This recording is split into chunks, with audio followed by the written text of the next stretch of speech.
Alifulani ẹ jẹ́ kí lè jẹ́ last warning fún yín.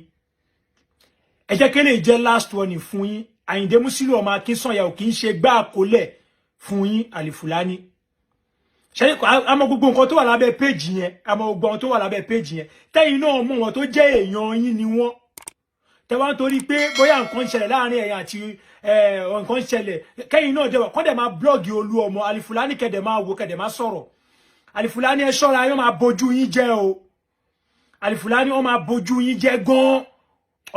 Àwọn iṣẹ́ eléyìí ń sọ̀rọ̀ pé ẹ má wá sí gbòòrò level o. Eléyìí ń sọ̀rọ̀ àwọn gbé ayín lọ kóòtù o. Àjẹ́rò tó jù yín lọ. Ṣé bọ́ bojú ẹ̀jẹ̀. Tẹ́ bá lọ wá, tẹ́ bá ẹ̀yin lè máa ń gbé sára yín kọjá mọ́ṣáláṣí o. Àwọn ò wá bá yín o.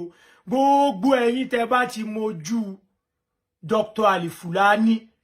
Ẹ bá wa pè Alifulani ṣàkíyèsí kó di àwọn èèyàn ẹ̀ lọ́wọ́ mú. Don't forget to subscribe, comment, share with your friends to have access to this kind of content that you have here. Don't forget to subscribe. I love and respect you. I'll be right back. Ṣé mọ̀ pé oníkálukú ní wíǹgì ẹ̀ tó máa ń gbá. Èmi ò kì í ṣe blogger tó máa ń sọ̀rọ̀ káàkiri lórí gbogbo ọ̀rọ̀. Tẹ́ bá ti lọ wo bí táwa ti ń sọ̀rọ̀ tó bá ti yàtọ̀ sí ọ̀rọ̀ Alhaji Àyìndé Músílù ọmọ Akínsànyà lórí iṣẹ́ wa.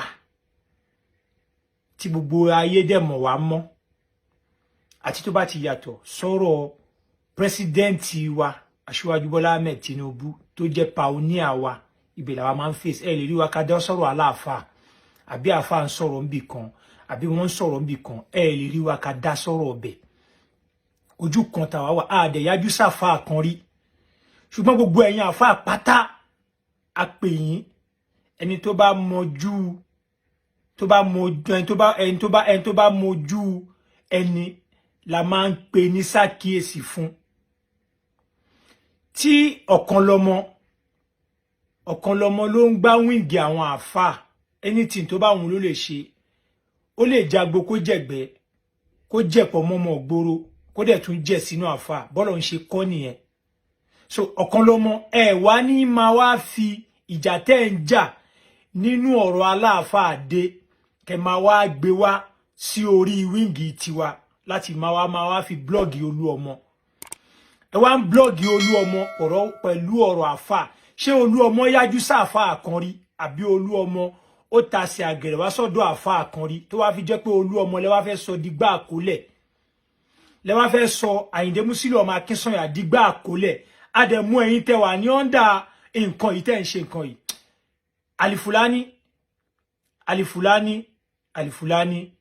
Alifulani mo bẹ̀ yín pẹ̀lú orúkọ Ọlọ́run ẹ jẹ́ kí lè jẹ́ last warning fún yín. Ẹ jẹ́ kí lè jẹ́ last warning fún yín. Àyìndé Músílù ọmọ Akínsànyà ò kì í ṣe gbá àkólẹ̀ fún yín Alifulani. Ṣé àmọ́ gbogbo nǹkan tó wà lábẹ́ page yẹn, àmọ́ gbogbo nǹkan tó wà lábẹ́ page yẹn. Tẹ́yin náà mọ̀ wọn tó jẹ́ èèyàn yín ni wọ́n. Tẹ́ wá nítorí pé bóyá nǹkan ṣẹlẹ̀ láàrin ẹ̀yin àti nǹkan ṣẹlẹ̀ kẹ́yin náà jẹ́ kọ́ dẹ̀ máa blog Oluomo Alifulani kẹ́dẹ̀ máa wo kẹ́dẹ̀ máa sọ̀rọ̀. Alifulani ẹ ṣọ́ra yóò máa bojú yín jẹ́ o. Alifulani ó máa bojú yín jẹ́ gan. Àwọn iṣẹ́ eléyìí ń sọ̀rọ̀ pé ẹ má wá sí gbòòrò level o. Eléyìí ń sọ̀rọ̀ àwọn gbé ayín lọ kóòtù o. Àjẹ́rò tó jù yín lọ. Ṣé bọ́ bojú ẹ̀jẹ̀. Tẹ́ bá lọ wá, ẹ̀yin lè máa ń gbé sára yín kọjá mọ́ṣáláṣí o. Àwọn ò wá bá yín o. Gbogbo ẹ̀yin tẹ́ bá ti mojú Dr. Alifulani. Ẹ bá wa pè Alifulani ṣàkíyèsí kó di àwọn èèyàn ẹ̀ lọ́wọ́ mú. Ẹ má wá sí gbòòrò level o. Tẹ́ bá wá sí gbòòrò level ẹ máa tẹ́ o. Alifulani máa bojú yín jẹ́ gan, máa bojú yín. Àwọn iṣẹ́ ilé ìṣẹ́ ọ̀pọ̀ ń gbéyàn lọ kóòtù o. Àwọn iṣẹ́ tó máa gbé lọ kóòtù ẹ̀yà tẹ́ bá gbé wá sọ́dọ̀ tiwa ẹ máa kàbùkù ẹ máa tẹ́ pátápátá. Ẹ máa tẹ́ ẹ máa fàtẹ́tẹ́ dẹ ọmọ sáré wọ́ yín lẹ̀ tuurutu ẹ máa sáré dẹni yẹ pẹ̀rẹ̀ kíákíá. Tẹ́ bá wá sí gbòòrò level. Ojú tẹ́ bá ń bára yín fà lórí ọ̀rọ̀ àfà ẹ dúró sórí ọ̀rọ̀ àfà. Ẹ má gbé wá sí another level tẹ́ fẹ́ gbé wá yẹn ojú yín lọ gan. Level yẹn jù yín lọ gbàgbé. Tó bá mọ̀ pé level yẹn ojú yín lọ ẹ tẹ̀sẹ̀ bọ́ tẹ́ ká jọ wọ̀. Kẹ́ wá wò bóyá ó máa mú yín lómi àbí kò ní mú yín lómi. Ó máa mú yín lómi gan. Alifulani ó máa wọ ẹ máa rìn tì. Ó máa wọ yín lẹ̀ gan, máa bojú yín jọ máa bojú yín jọ máa bẹ̀ yín jọ ó máa bojú yín jẹ́ gan. Ó máa bojú yín jẹ́ gan. Ó máa bojú yín jẹ́ ẹ má folú ọmọ wọlé ẹ má folú ọmọ táyé ẹ má ṣẹ̀dẹ̀ Oluomo sọ̀rọ̀ fracas rárá. ṣé Oluomo bá yín ṣe fracas ni ṣé Oluomo bá yín ṣe fracas ọ̀rọ̀ àfà àbí Oluomo dá sọ̀rọ̀ àfà tẹ́ bá ń sọ̀rọ̀ àfà ẹ bára yín ta ẹ má gbé ọ̀rọ̀ Oluomo wá Oluomo ń ṣe kò tiẹ̀ ṣé Oluomo dá sọ̀rọ̀ àfà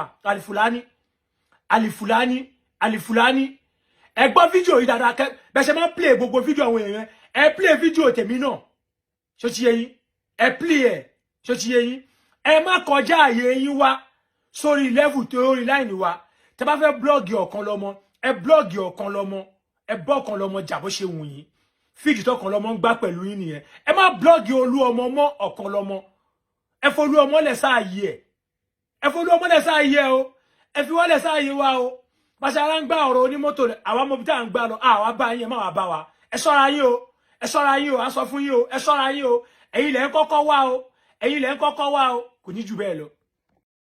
This is ODUA TV Watch. Don't forget to subscribe, comment your opinion, like, comment and share so that other people can get access to what you enjoy on our channel. Thank you. We love you.